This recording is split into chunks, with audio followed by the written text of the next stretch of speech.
Hello friends, कैसे हैं आप लोग।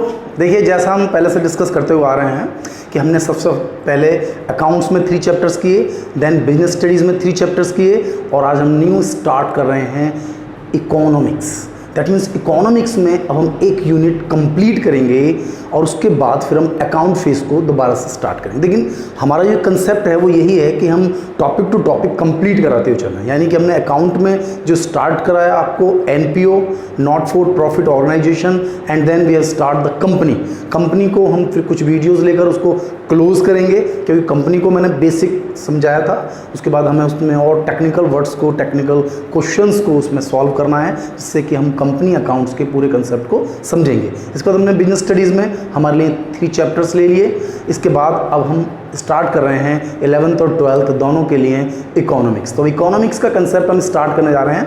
तो आज मैं स्टार्ट कर रहा हूँ 12th क्लास के लिए इकोनॉमिक्स जो हमारे 12th क्लास में है उसमें 2 बुक्स हैं हमारे पास। एक है मैक्रो और एक है Indian economy. Macro economics and Indian economy. While 11th class में था हमारे पास स्टेटिस्टिक्स है और दूसरा है हमारे पास माइक्रो। तो बेसिकली इकोनॉमिक्स के जो 2 पार्ट हैं वो है micro and the macro. Micro 11th में पढ़ेंगे हम और मैक्रो हम आज 12th में पढ़ रहे हैं, ठीक है। तो जो माइक्रो और मैक्रो जो आप देखिए, आप लोग 11th से पढ़कर आए होंगे, माइक्रो आपने पढ़ी होगी। तो माइक्रो में आपने क्या डिस्कस किया? Microeconomics study as an individual. Microeconomics study करता है इंडिविजुअल का, इंडिविजुअल डिमांड या इंडिविजुअल मार्केट की डिमांड, ओके ना। मार्केट सप्लायर्स के कुछ सप्लायर्स उनकी सप्लाई। लेकिन जो मैक्रो है, macro study as a whole, ये पूरे नेशन की बात करता है, पूरी इकोनॉमी की बात करता है। जब हम मैक्रो की बात करते हैं तो हम किसी मार्केट की, कुछ पर्टिकुलर ग्रुप्स की बात डिस्कस नहीं करते हैं, पूरी कंट्री की बात कर रहे होते हैं, पूरे के पूरे सिस्टम की, पूरी इकोनॉमी की बात कर रहे होते हैं। जैसे कि हम कहेंगे टोटल एम्प्लॉयमेंट, गवर्नमेंट का बजट, ओके ना, नेशनल इनकम। तो दिस द कंसेप्ट कि हम टोटल नेशनल लेवल पर बात कर रहे हैं, हम इंडिविजुअली बात नहीं कर रहे हैं, हम किसी पर्टिकुलर मार्केट की बात नहीं कर रहे हैं, हम किसी पर्सन को इन्वॉल्व नहीं कर रहे हैं। वो माइक्रो में कर रहे थे। माइक्रो में देखा होगा आपने, जो बुक के चैप्टर थे वो भी कैसे होते थे? Demand, supply, elasticity demand, elasticity of supply पढ़ा था ना हमने। इस तरह के चैप्टर्स थे जो हम पढ़ रहे थे, कॉस्ट किसी प्रोडक्ट की। लेकिन जब हम मैक्रो पढ़ेंगे इसमें हम इस तरह के चैप्टर पढ़ेंगे, government budget, national income, national investment, national saving. तो इस तरह के टॉपिक्स हमारे यहाँ मैक्रो में हम डिस्कस करेंगे। चैप्टर्स हैं अपने आप में भाई, वहाँ भी चैप्टर्स थे, यहाँ भी हमारे पास चैप्टर हैं। तो दोनों को हम थोड़ा सा माइंड में क्लासीफाई करें कि what is the difference between micro economics and the macro economics.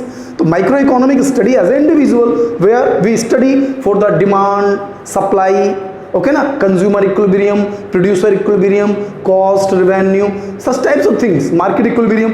While in the macroeconomics we study as a whole nation, like national income, government budget, total saving of the economy, total investment of the economy, total banking system, total monetary money supply.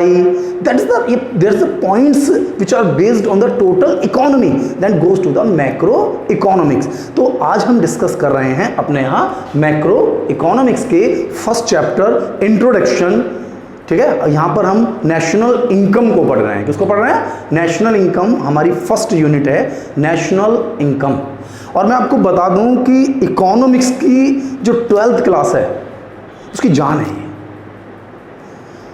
अगर आप जैसे 12th में हैं, आप पुराने बच्चों से आप पूछेंगे तो आपको पता चलेगा कि भाई इकोनॉमिक्स में, मैक्रो इकोनॉमिक्स में नेशनल इनकम समझ में नहीं आई लास्ट तक भी।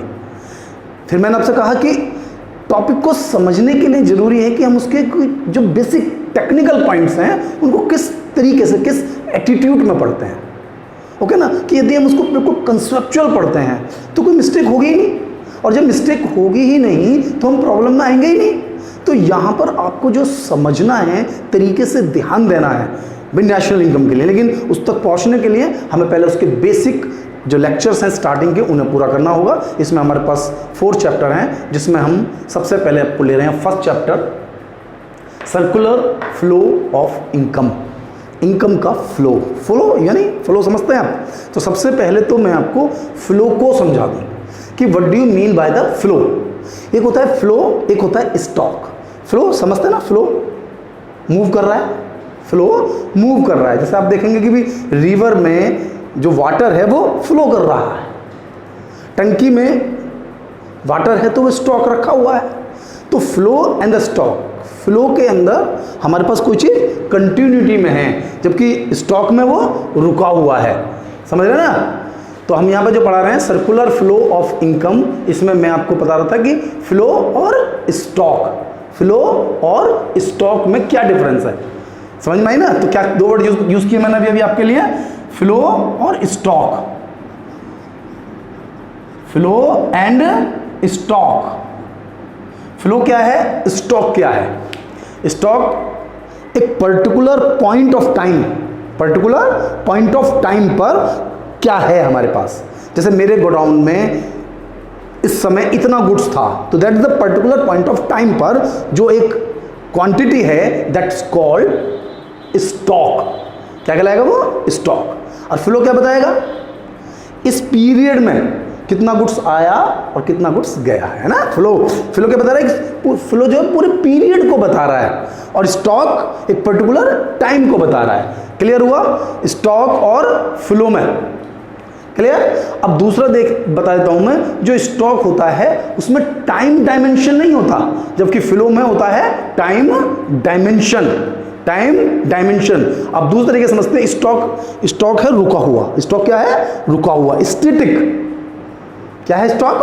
रुका हुआ है। एक पर्टिकुलर टाइम पर हमारे पास कितना गुड्स हमारे गोडाउन में है। आप अकाउंट में पढ़ते होंगे स्टॉक कि how much stock we have, कि कितना मेरे पास इन्वेंट्री है मेरे गोडाउन में पर्टिकुलर पॉइंट ऑफ टाइम में।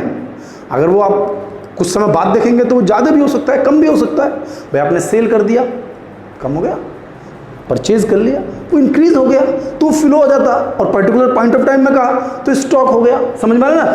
तो स्टॉक है स्टैटिक, रुका हुआ, जबकि फ्लो है डायनामिक। फ्लो बदलता रहता है, फ्लो बदलता रहता है, क्योंकि वो आ रहा है जा रहा है, फ्लो में है, कभी कम कभी ज़्यादा है। लेकिन स्टॉक एक पर्टिकुलर पॉइंट ऑफ टाइम पर एक पर्टिकुलर स्पेसिफिक क्वांटिटी को डिस्कस करता है, stock.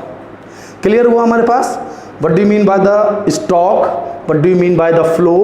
And what is the difference between stock and flow?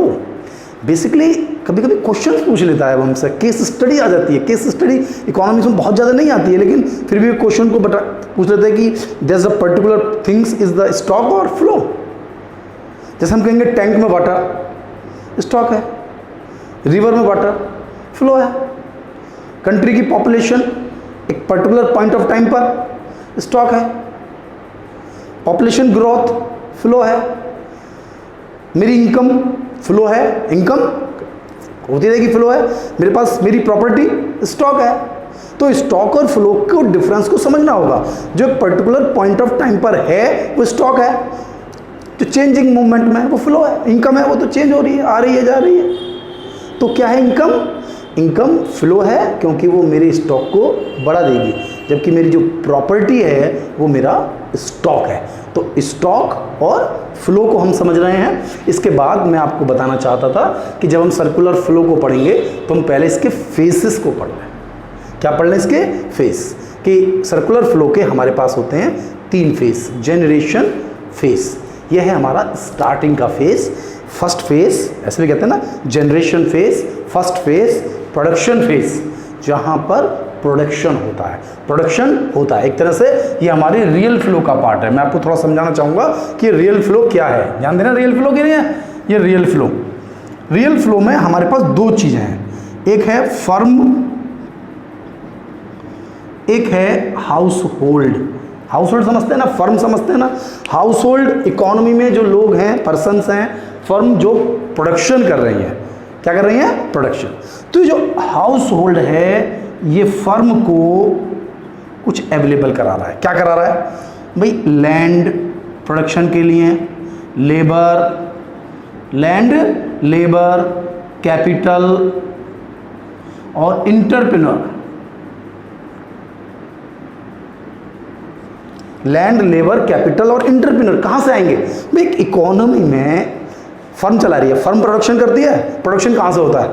भाई प्रोडक्शन में लैंड होती है, लेबर होती है, मालिक होता है, कैपिटल होती है, कहाँ से आता है? आता तो हाउस होल्ड सेक्टर से ही है। फर्म थोड़ी प्रोड्यूस कर देती है लैंड, फर्म थोड़ी प्रोड्यूस करती है वर्कर, तो वो तो सोसाइटी से ही आते हैं। तो सोसाइटी से जो रिसोर्स हैं वो हैं land, labour, capital and entrepreneur.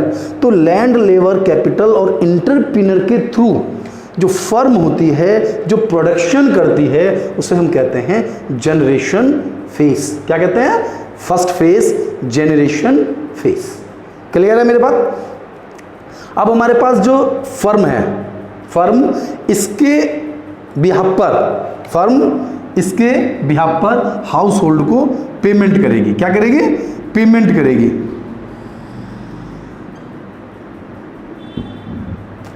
भाई लैंड लिया है तो उसका रेंट दीजिए आप, फर्म उसका रेंट देगी। लेबर लिया है तो उसका वेजेस पे करेगी। ध्यान से देखिए, आराम से, इतने थोड़ा जल्दी नहीं करेंगे, हम थोड़ा समझेंगे।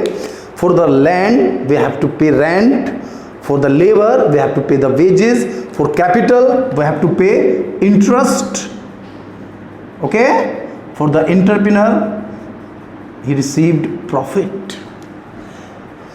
फर्म कुछ भी नहीं है, फर्म तो सोसाइटी से ही तो कन्वर्ट हुई है। तो सोसाइटी ने लैंड, लेबर, कैपिटल और इंटरप्रेन्योर फर्म को दिए हैं, जो हमारा जनरेशन फेज है।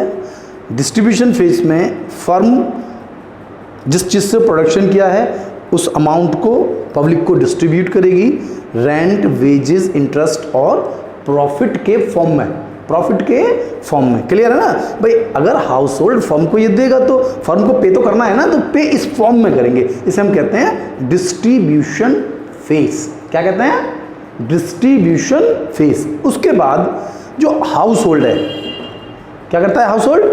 हाउस होल्ड इस पैसे को वापस फर्म को दे देता है। देखिए कैसे देता है, मैं आपको यहाँ समझा देता हूँ, थोड़ा सा आप यहाँ देखें। ये हमारे पास फर्म और ये हाउस होल्ड। तो अब फर्म इन्हें क्या देगी? हाउस होल्ड को गुड्स एंड सर्विसेज। क्या देंगे बेटा?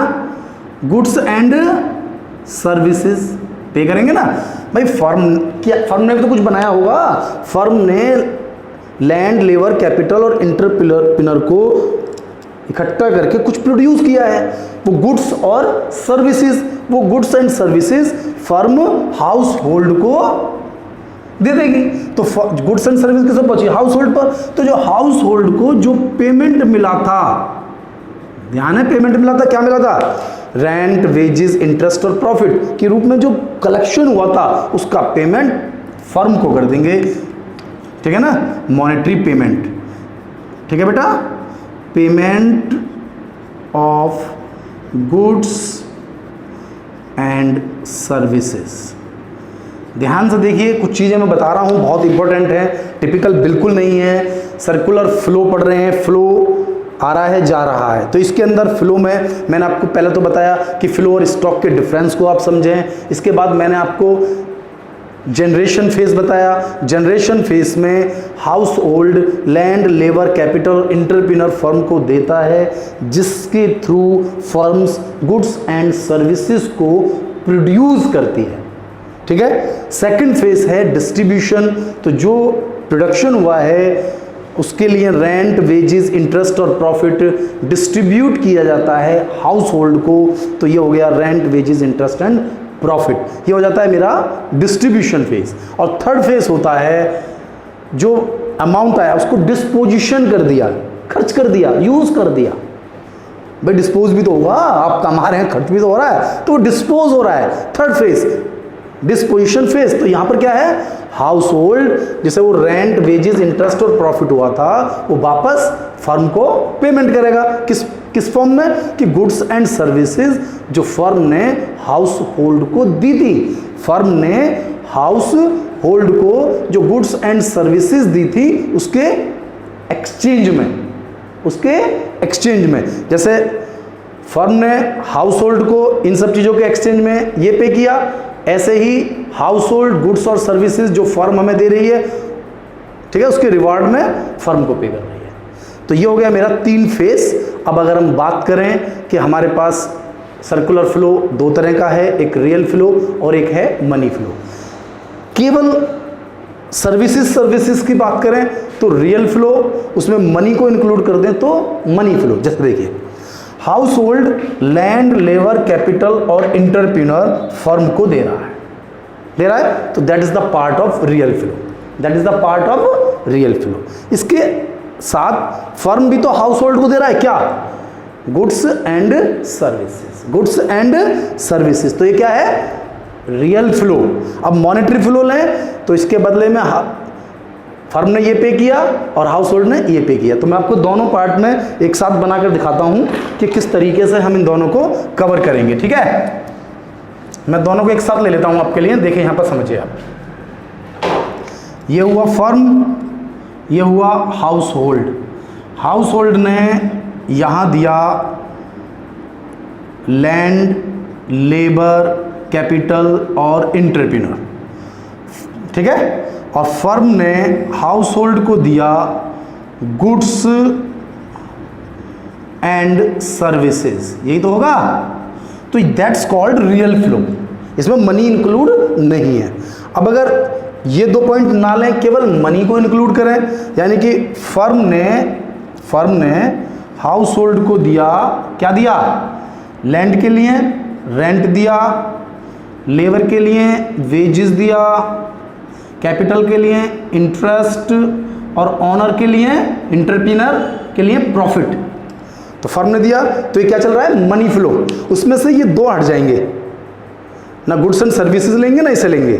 अगर हम इसको और इसको लेते हैं तो दैट्स कॉल्ड रियल फ्लो, और इनका पेमेंट लेते हैं तो मनी फ्लो। जैसे फर्म ने ये पे किया और अब हाउस होल्ड इसके लिए पेमेंट करेगी गुड्स एंड सर्विसेज। फर्म को क्या पास कर रहे हैं, पेमेंट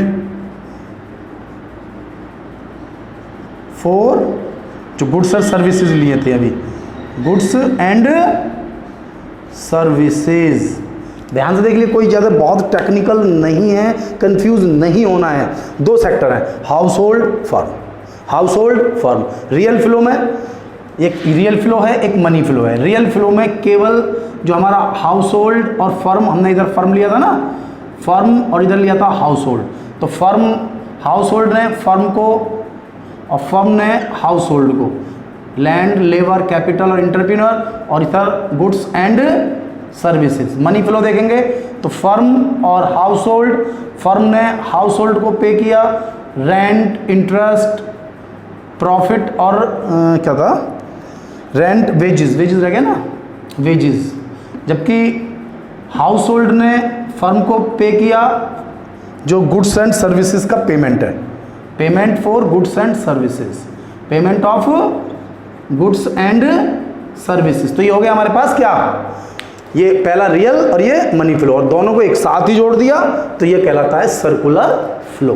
तो सर्कुलर फ्लो क्या है, real flow, money flow, stock flow और ये फेसेस, ये मैंने आपको डिस्कस किए, इसमें आप इसको समझें प्रॉपरली। आप ये तो देखिए, इकोनॉमिक्स थोड़ा सा टिपिकल है, और स्टार्टिंग फेज पर अगर हम इसको थोड़ा सा इजी कन्वर्ट कर लेंगे, अपने माइंड में फीड कर लेंगे इस लेक्चर को, यदि आप एक बार में समझ में नहीं आता है तो आप इसको 2 बार में ले लीजिए, क्योंकि जितना आप 2-3 बार देख लेंगे तो स्टार्टिंग समझ में आ जाएगी। एक बार स्टार्टिंग समझ में आ जाएगी तो हम ये सारे टॉपिक जितने भी टेक्निकल हैं बड़ी इजीली पढ़ते चले जाएंगे। आपको समझना है कि हम क्या क्या डिस्कस कर रहे हैं। तो आप देखिए कि आपको ये वीडियो कैसी लग रही है। अगर आप इसके लिए मुझे मेरी इंस्टा ID पर आप मुझे कमेंट कर सकते हैं, मैं आपके लिए और कुछ जो प्रॉब्लम्स हैं आपकी वहाँ शेयर कर दूंगा, बता दूंगा। तो ये मेरी वीडियो आपको कैसी लगी ये हमें जरूर बताएं। और सबसे जो ज़रूरी चीज़ है जो आप लोगों को ध्यान रखना है, जो बेल आइकॉन है उसको प्रेस करें, जिससे कि आपको मेरी लेटेस्ट न्यू वीडियो लगातार मिलती रहे, कंटिन्यू, कि नेक्स्ट वीडियो कब आ रही है। वैसे मैं डेली एक वीडियो कंटिन्यू डाल रहा हूं, जिससे कि मैं अपने 6 to 7 मंथ में ये टोटल सिलेबस कंप्लीट कर दूं, अकाउंट का, बिजनेस का और इकोनॉमिक्स का। और फिर हम लास्ट में फिर इन सबका एक रिवीजन फेस लेंगे, एग्जामिनेशन फेस लेंगे कि किस तरह से हमें इसमें 100 को गेन करना है, क्या क्या इसमें से छूटा है, क्या क्या हमें पढ़ना है, उन सब चीज़ों को हम इंक्लूड करेंगे। और हम पूरी कोशिश करेंगे कि हम अपने बच्चों को पूरा कंप्लीट 100 अवेलेबल करा पाएँ। तो आप इस थोड़ा सा कॉपी कर लें, ठीक है। अब देखें क्या क्या है।